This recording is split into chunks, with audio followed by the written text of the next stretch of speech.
बिस्मिल्लाहिर्रहमानिर्रहीम। अस्सलाम वालेकुम। डॉक्टर मुनव्वर हुसैन आपकी खिदमत में। मेरे साथ मौजूद है डॉक्टर कमर चीमा साहब। आप मुझे अमेरिका से ज्वाइन कर रहे हैं। डॉक्टर साहब, पहले तो आपके वक्त का बहुत बहुत शुक्रिया। डॉक्टर साहब, पाकिस्तान में चंद लोग हैं जो कि भारत को अच्छा समझते हैं। भारत और पाकिस्तान के दरमियान में जो ताल्लुकात है, उसकी नेचर है, उसकी नोयत है, अप्स एंड डाउन है, उसे भी आप बेहतर समझते हैं। और आपके बड़े अच्छे ताल्लुकात भी हैं काफ़ी लोगों के साथ। भारत की जो नफ्स है उसके ऊपर आपका हाथ भी है।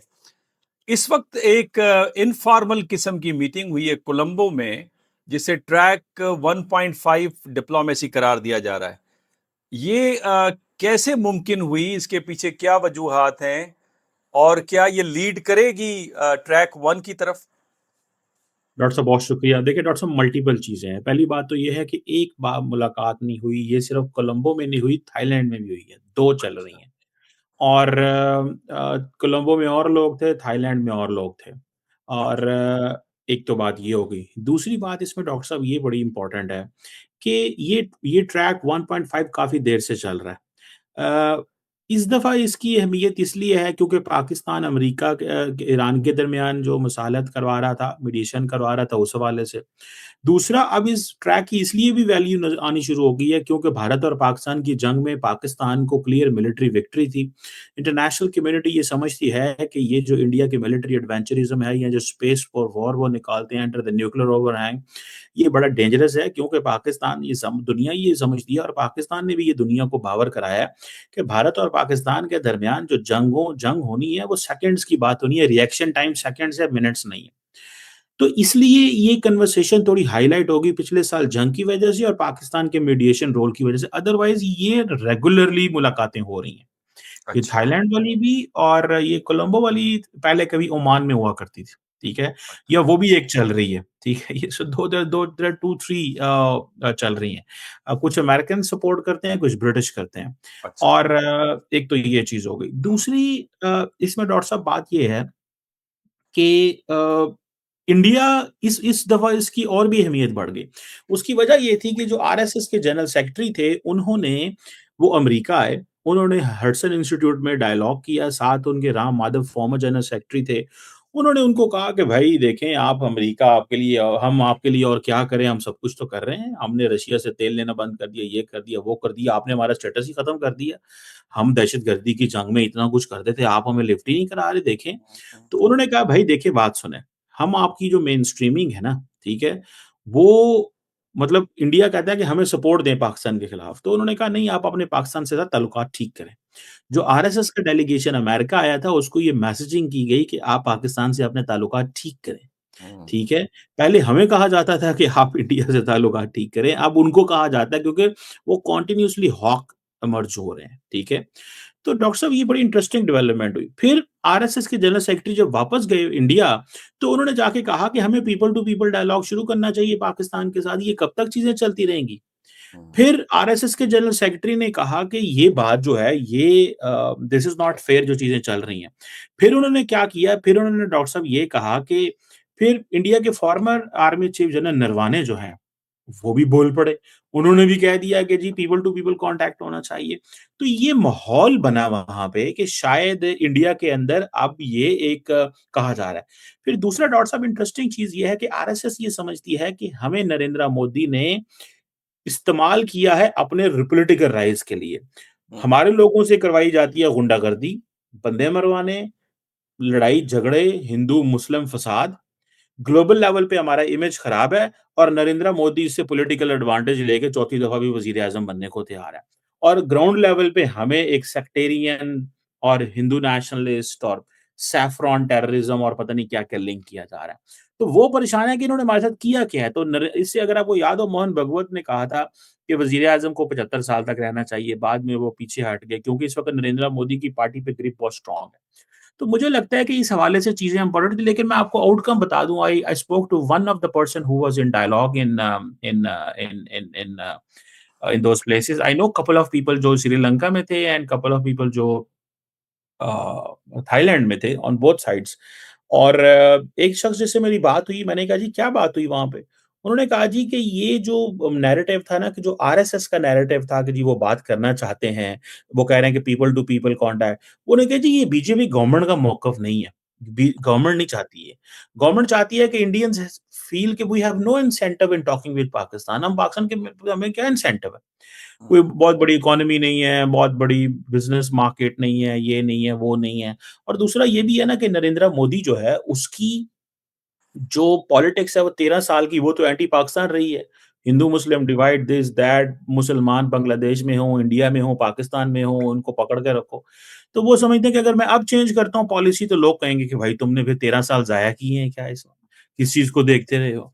तो और दूसरी तरफ देखें तो आरएसएस भी प्रेशर डाल रही है कि भाई हमारा नाम इस्तेमाल क्यों कर रहे हो? ये जो हिंदू मुस्लिम और जो अमेरिका में और वेस्ट में हमारे बारे में लोगों ने जानना शुरू कर दिया है, इस हवाले से अच्छा बीजेपी अलहदा मेन स्ट्रीमिंग कर रही है, आउटरीच कर रही है वेस्टर्न दुनिया तक, एंड आरएसएस अलहदा आउटरीच कर रही है।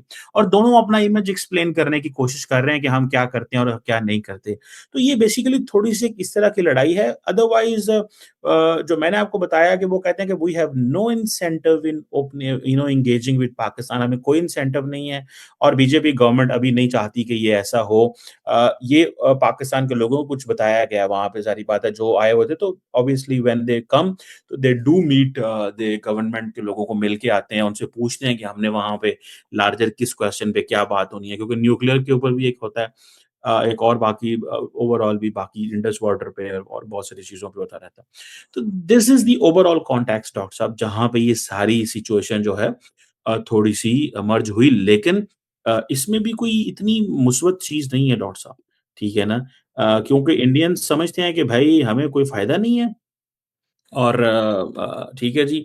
तो दिस इज़ दैट्स माय अच्छा अंडरस्टैंडिंग। डॉक्टर साहब, ये जो आपने बात कही कि अब आरएसएस का पर्सपेक्टिव और है और बीजेपी का और है, इसका हुँ। मतलब है कि ये दरार क्या इनको कमजोरी की तरफ ले जाएगी, और इस सारे मुद्दे में पाकिस्तान के साथ बातचीत में कांग्रेस का क्या स्टांस है? देखिए डॉक्टर साहब, ऑपोज़िशन तो बड़ी कमज़ोर है वहाँ पे। ऑपोज़िशन को ना मीडिया लिफ्ट कराता है, ना उनके पास कोई स्ट्रैटेजी है, वो अपने आप वो हारी जा रहे हैं। इनकम्बेंसी फैक्टर हमेशा हुकूमत का होता है, लेकिन इनकम्बेंसी फैक्टर भी काम नहीं कर रहा। मोदी जो हैं वो वेस्ट बंगाल में भी गवर्नमेंट बना गए हैं, असम में भी गवर्नमेंट बना गए हैं, वो अपने फुटप्रिंट फैलाई जा रहे हैं। तो सो 78% टेरिटरी पे तो उनकी इस वक़्त हुकूमत है। 72% पॉपुलेशन ने उनको वोट दिया हुआ है। तो दैट्स वेरी सिग्निफिकेंट चीज़ डॉक्टर साहब। तो मुझे नहीं लगता कि, लेकिन there is a frustration within the RSS, there is a frustration कि भाई हमें इस्तेमाल कर लिया गया है, बजरंग दल, इस तरह की जो राइट विंग थी, और मोदी ने वो निचले लेवल पे तक़सीम डाल दी है और वो उसने लैंडमाइन्स लगा दी हैं। और अब वो कहीं कभी कहीं फटती है, कभी कहीं फटती है, कभी कहीं कुछ होता है, कभी कहीं कुछ होता है। ऊपर से पार्टी जो है वो तंग है कि हमें हमारे लिए मुश्किल पैदा हो रही है। और उसने जब अमेरिका आए तो अमेरिका में उनको बहुत टफ सवाल किए गए कि भाई तुम लोग क्या हो, और वो खुद यहाँ पे एक्सपोज़ भी होकर चले गए। तो बेसिकली वो एक्सपोज़ करने आए थे। वो मोदी को भी एक्सपोज़ करने आए थे। जिसमें अच्छा। राम माधव ने हेडसन इंस्टीट्यूट में ये कहा कि हम और क्या करें? हमने आपके कहने पे रशिया से तेल लेना बंद कर दिया, हमने चाबहार पोर्ट के ऊपर प्रोजेक्ट पे इन्वेस्टमेंट बंद कर दी, और हम क्या करें अमेरिका के लिए कि अमेरिका हमसे खुश हो। तो बेसिकली तो वो गवर्नमेंट को तनकीद कर रहे थे कि गवर्नमेंट ने ये सारा कुछ कर दिया। लेकिन इन रियलिटी वो अपना इमेज ठीक करने आए थे। तो ये एक आरएसएस एंड बीजेपी के दरमियान एक टसल है, जो कि मल्टीपल लेवल पे, बल्कि अभी मैं मुझे पता चला है कि जो मोहन भगवत है, he is also travelling to Great Britain. वो भी अच्छा। जा रहे हैं। हाँ, वो जा वहाँ पे जाके कोई अपनी आउटरीच वो भी करने लगे हैं, लोगों को बताने लगे हैं कि भाई हम कहाँ खड़े हैं, क्या हो रहा है, कैसे हो रहा है। तो डॉक्टर साहब, वेरी इंटरेस्टिंग सिनेरियो है इंडिया के अंदर, लेकिन इंडियंस थोड़े से, मोदी साहब समझते हैं कि मुझे कोई परवाह नहीं है, मेरा वोट बैंक इंटैक्ट है। ये थोड़ी बहुत भूचाल आया इंटरनेशनल पॉलिटिक्स में, हमने फ्री ट्रेड एग्रीमेंट यूरोप से कर लिए हैं, बर्तानिया से, ऑस्ट्रेलिया से, न्यूज़ीलैंड से, जीसीसी के साथ हमारी अच्छी पार्टनरशिप है, अफ्रीका के साथ हमारी चीज़ें ठीक चल रही हैं, आसियान, इंडिया आसियान डायलॉग भी मौजूद है। वो समझते हैं कि वी आर गुड। ये एक जो ट्रम्प ने की है, हमें इंडो पैसिफिक को पैसिफिक कमांड कर दिया या बाकी चीज़ें कर दी, तो इट विल कंटिन्यू। वो समझते हैं कि ये कोई बहुत बड़ी, अगर उनके माइंडसेट, लेकिन for a moment they fail out of favour which they got a preferential treatment since last 20 years American side से। तो ये अंडरस्टैंडिंग है डॉक्टर साहब। अच्छा, मैं आखिरी क्वेश्चन डॉक्टर साहब, चूंकि आपने जाना भी है अमेरिका और यूके, इनका एक लिवरेज तो है इंडिया के ऊपर, जिस तरह आप बता भी रहे हैं। और इनफैक्ट इनका एक किरदार भी रहा है पाकिस्तान और इंडिया के दरमियान में टेंशन्स को डिफ्यूज करने में, चाहे वो eyeball to eyeball contact हो 2002 का, या उसके बाद अभी ये जो मई के अंदर एस्केलेशन थी, इसमें भी इनका किरदार है। कारगिल में भी इवन एंगेजिंग इंडिया के अंदर लिखा है टालबोर्ड ने।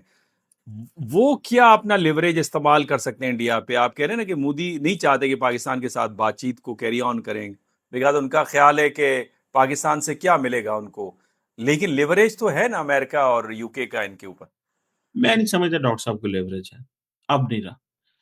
अच्छा। इंडिया को इन्होंने बहुत ज़्यादा स्पेस दे दी और ट्रम्प 1.0 में कहा था कि मैं मीडिएशन कराने को तैयार हूँ कश्मीर पे, तो इंडिया के फॉरेन ऑफिस ओपनली कहता था नहीं, ये नहीं हो सकता, ये हम नहीं कराने देंगे आपको।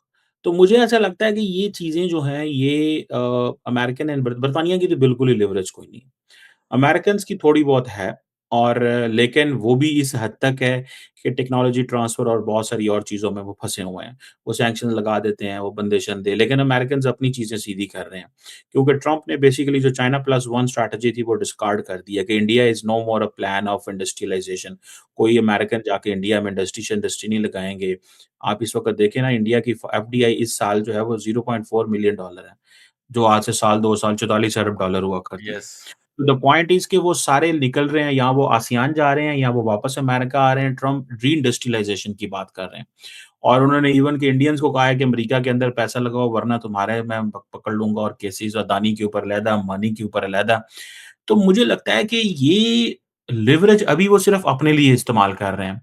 दे डोंट बिलीव, लेकिन अभी अमेरिका ने ये शुरू कर दिया कि उन्होंने री-हाइफ़नेट कर दिया, कि हम्म। उन्होंने इंडिया और पाकिस्तान को बैलेंस में एंगेज करना शुरू कर दिया और वो समझते हैं कि दोनों हमारे लिए इम्पोर्टेंट है एंड हमें एक दूसरे के ऊपर चेक होने चाहिए। जैसे इंडिया पाकिस्तान के ऊपर चेक है, पाकिस्तान को इंडिया के ऊपर चेक रखो। तो वो एक that is what they believe. और लेकिन uh, for the sake of Pakistan कोई अमेरिकन्स बहुत लंबा-चौड़ा कोई नहीं करेंगे। और वैसे भी America has a different strategy now. They don't want to get involved in so many other areas. If you heard Rubio ने कहा अफगानिस्तान हमारा एरिया ऑफ इंटरेस्ट ही नहीं है। हम्म। इवन मिडल ईस्ट में वो नए ग्रुपिंग बना रहे हैं, सारा कुछ कर रहे हैं। They call it as a burden sharing strategy, hmm. Burden transferring strategy, के मतलब ये आपस में लगे रहें वहाँ पे। और वो they want to get either they want to have an access to energy and they want to get back to their own region, जो उनका है वो उस पे फ़ोकस करना चाहते हैं। बिकॉज़ वो समझते हैं कि हमें बहुत ज़्यादा मिसयूज़ किया गया और हम बहुत लंबी ये जो लैंड वॉर्स में एंगेज रहे हैं, we must not get into that. हमारा जो एरिया ऑफ इन्फ्लुएंस होना चाहिए, that should be sea lanes of communication and international waterways, because that makes American जो सप्लाई चेन के लिए, अमेरिकन इकोनॉमिक सिक्योरिटी के लिए वो इम्पोर्टेंट है, ना कि मिडल ईस्ट में, यूक्रेन में, दाएँ-बाएँ यूरोप में जंगें लड़ना। दिस डज़ नॉट सर्व अस। तो I think they have changed. तो कोई लंबा-चौड़ा वो नहीं है, लेकिन still they have a leverage. आपने भारत-पाकिस्तान की जंग में देखा किस तरह उन्होंने चीज़ें करवाई थी, और इंडिया को थर्ड पार्टी के पास जाना पड़ा, लेकिन एक क्राइसिस सिचुएशन में बस। तो बस कंक्लूड ये कर सकते हैं डॉक्टर साहब कि कोई खास उम्मीद नहीं रखी जा सकती इस सारे मामले से। No, no, no, no, no, I don't think so. Hmm. I don't think so that's. बहुत शुक्रिया डॉक्टर साहब, आपके वक्त का नाज़रीन आपने गुफ्तगू सुनी। डॉक्टर कमर चीमा साहब की अपने कमेंट से नवाजिएगा। बदकिस्मती है कि दुनिया की 20% जो आबादी है वो इस सब कॉन्टिनेंट में रहे, जिसका दोनों मुल्कों के अंदर तकरीबन लगभग 30% जो लोग हैं वो बिलो द पावर्टी लाइन रहते हैं। अपॉर्चुनिटी ये है कि 37 बिलियन डॉलर्स की ट्रेड दोनों आपस में कर सकते हैं, इन्फ्लेशन के प्रेशर को सस्टेन भी कर सकते हैं, मैनेज भी कर सकते हैं। लेकिन मामलात वही हैं जिस तरह से डॉक्टर साहब ने फरमाया। बहरहाल अपने सवालात से नवाजिएगा। इजाज़त दीजिए, अल्लाह ने के बाद।